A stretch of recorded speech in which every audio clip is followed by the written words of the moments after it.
ভিডিওটা শুরু করার আগে তোমাদের একটা ভিডিও দেখাই। নমস্কার, আমি শুভজিৎ দত্ত। আমি ভগবানকে চোখে দেখিনি, কিন্তু জিদ্দাকে দেখেছি। দাদাই আমার কাছে ভগবান।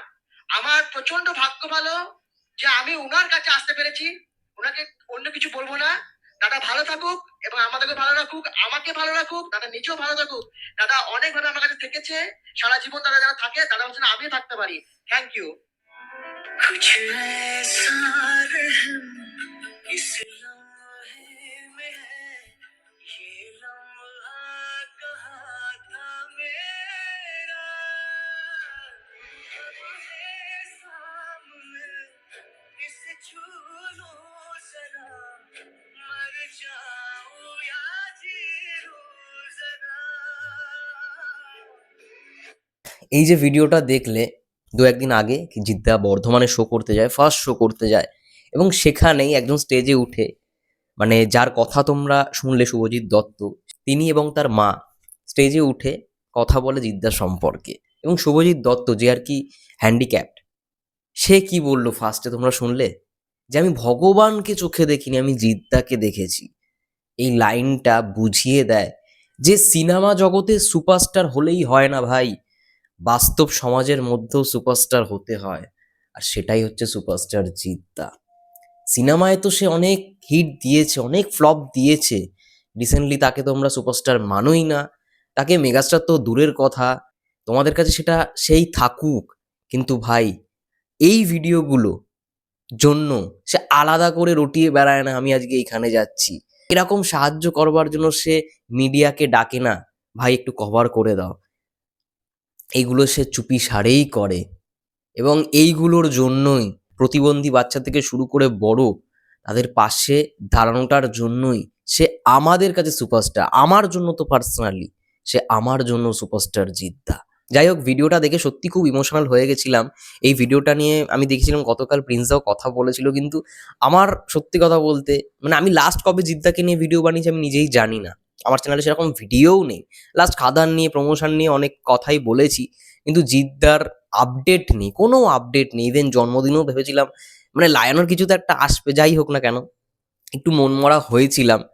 এটা তো এবার সবাই নিজের পার্সপেক্টিভ অনুযায়ী সবাই বিচার করবে যে কোন সময় কার আপডেট আসাটা উচিত বা কখন ফ্যান্সদের আপডেট দেওয়াটা দরকার। সেটা তো ভাই সম্পূর্ণ তার ব্যাপার, সেটা নিয়ে তো আমরা কিছু করতে পারি না। কিন্তু মানে আফটার আ লং টাইম, মানে আমরা দেখেছি 2022-এর পর এরকম অ্যানাউন্সমেন্ট আর হয়নি, যেখানে আমরা চেঙ্গিজের টিজার, মানুষের অ্যানাউন্সমেন্ট, বুমেরাঙের অ্যানাউন্সমেন্ট একটা দিনে পেয়েছিলাম। এই দিনটা ওই 30 নভেম্বর 2022-তেই আমরা লাস্ট দেখেছিলাম, তারপরে আর হয়নি। জানি না এই দিনটা আবার কবে দেখতে পারবো, যেখানে একই সঙ্গে 3টে কেন 5টা সিনেমার আমরা অ্যানাউন্সমেন্ট পাবো জিদ্দার থেকে।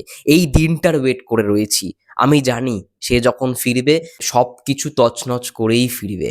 আজকে Bengal chapter, Khakee 2 the Bengal chapter, এইটার কোনো আপডেট নেই। ভেবেছিলাম জানুয়ারিতে সিরিজটা লঞ্চ করবে, জানুয়ারির শেষের দিকে, এমনটাই আপডেট ছিল আমার কাছে, কিন্তু দেখলাম না, সবে ডাবিং শুরু হয়েছে।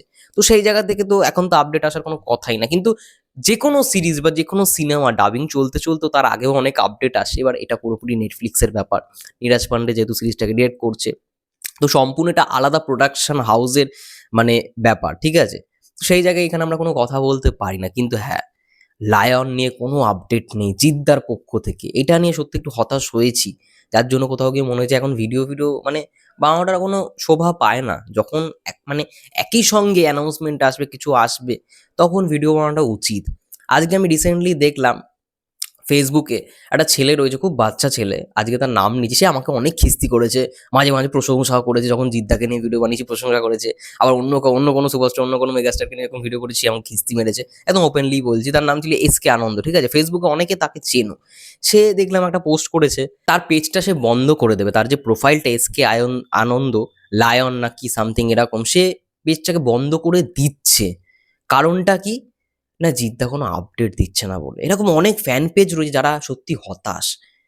আমি জানি না জিদ্দার আশেপাশের যারা মানুষজন আছে তারা কি বুদ্ধি দেয় জিদ্দাকে। আমি জানি তারা ভালো, কিন্তু আই থিঙ্ক একজন সুপারস্টারকে তোমরা যেরকম ভাবে এগিয়ে নিয়ে যেতে চাইছো বা তাকে যেই সমস্ত সুবুদ্ধিগুলো তোমরা দিচ্ছ, সেটা দর্শকরা কোথাও গিয়ে মেনে নিতে পারছে না, বা আমরা কোথাও গিয়ে মেনে নিতে পারছি না, কারণ প্রপার তার পিআর হচ্ছে না, যেটা হওয়াটা দরকার। আজকে বর্ধমানে সে শো করতে গেছে, বর্ধমানে সে প্রথমবার শো করতে যাচ্ছে। জাস্ট ক্রেজটা দেখেছো? ক্রেজটা জাস্ট দেখো একবার ভালো করে। তার মানে কি গ্রামে গঞ্জে এখনো জিদ্দাকে মানুষ ভালোবাসে, তাকে দেখবার জন্য সবাই কিন্তু ভিড় জমিয়েছে। তাহলে ভাবো সে যখন একটা সিনেমার জন্য সেখানে প্রচারণায় যাবে, প্রমোশন করবে, তাহলে কি হবে? সে তো প্রচারণ করেই না। প্রমোশনে তার স্ট্র্যাটেজি মানে চেঙ্গিজে যা দেখেছি আর বুমেরাঙে যা দেখেছি 2% 3%। আমরা প্রমোশন কিং হিসেবে দেবদাকেই জানি। সে একদম প্রপার ভাবে প্রমোশনটা করে, যার জন্য খাদান আজকে এই লেভেলে। আজ তোমরাই ভাবো না, চেঙ্গিজ যদি এরকম লেভেলের যদি প্রমোশন করতো তাহলে চেঙ্গিজের কি হতো? চেঙ্গিজ দিয়ে জিদ্দা মোটামুটি একটা প্রমোশন শুরু করেছিল, মানুষে সেরকম ভাবে হয়নি, বুমেরাঙে হয়েছিল, ঠিক আছে। তো চেঙ্গিজে যেই প্রমোশনটা করেছে বা বুমেরাঙে যেই প্রমোশনটা করেছে, সেটা যদি এই লেভেলের হতো, মানে গ্রামে গঞ্জে গিয়ে এরকম স্টেজ মাতিয়ে, তাহলে কেমন হতো তোমরাই বলো না। আজকে যে কালেকশনটা উঠছে জিদ্দার একটা ছবি থেকে, সেটা মাল্টিপ্লেক্স চেন থেকেই হোক, সিঙ্গেল স্ক্রিন থেকেই হোক, যেই অ্যামাউন্টটাই উঠুক না কেন ভাই, সেটা যে কোন জায়গায় পৌঁছাতো তোমরাই নিজেরা রিয়েলাইজ করো না। এবং কখনো একটা ছবিকে প্রমোশনের উপর আমি ঠেলে দিচ্ছি না, প্রমোশনের উপর কখনো একটা ছবি দাঁড়িয়ে থাকে না। জিদ্দার ছবির মধ্যে কোয়ালিটি থাকে বলেই আমার পার্সোনালি মনে হয় যে জিদ্দার তুখর ভাবে প্রমোশনটা করা উচিত। এবং তার জন্য যদি দেবদার সাহায্যও লাগে, সেটা তার করা উচিত, তার থেকে সাহায্য নেওয়াটা উচিত প্রমোশনের জন্য। এবং দেবদা সেটা জিদ্দাকে বরঞ্চ হেল্প করবে, আমি এটা পার্সোনালি বিলিভ করি। আজকে অনেকেই আমাকে পার্সোনালি জিজ্ঞেস করে জিদ্দার অ্যানাউন্সমেন্ট নেই, যাই হোক না কেন। আমি ফেসবুকে দেখি, আমি অ্যাকচুয়ালি এগুলো খুব একটা রিপ্লাই করি না, না করাটাই ভালো, কারণ তাদেরও তো কোনো দোষ নয়। আজকে এই এসকে আনন্দ সে সরে গেল কেন? সে তো বহুত পোস্ট করতো জিদ্দাকে নিয়ে, বহুত ফ্যান পেজও রয়েছে, যে ভাই একটা পোস্ট করবো। ট্রোল জি থিয়েটার যার নাম করা পেজ ছিল, তারা পুরোপুরি বন্ধই করে দিয়েছে।